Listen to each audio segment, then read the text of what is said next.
Salam, tanış ola bilərik. Getdi. Ya. Ruslan, mən sən tanımadığım bir qızım. Güzel. Getdi. Sən deyirəm, sən tanımadığın qızım, belə reaksiya. Ailen ben en güzel tanımadığım kızım.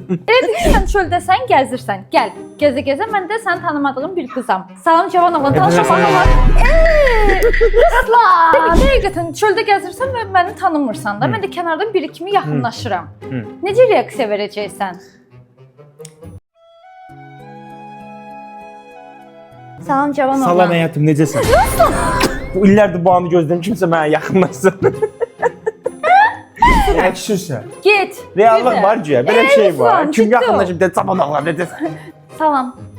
Necəsiz? Sağ olsun, necəsən? Yaxşıyam, tanış ola bilərik. Niyə olmuyor? Şu adı İslamdır, 26 yaşım var. Evlisiniz? Yox, evli deyiləm. Boyum bir 81'dir. Hər şey əlimdən Çok gəlir. istedim, sağ ol. Tamam, tanış ola bilərik. Tanış olmaq istəyirəm, Cavan oğlan. Gəl tanış olaq da. Bir dənə qız var mənimlə tanış olmaq istəyir. Tanış olum, hə, yaxşı getdi. Tanış arabada razılıq versə ola bilər. Demək mən razılıq versəm belə eləyəcəksən. Sən razılıq versənsə nə etməliyəm? Atqaz eləməliyəm. Abi, ikinci barızlı yaşa. Küstüm. Niyə?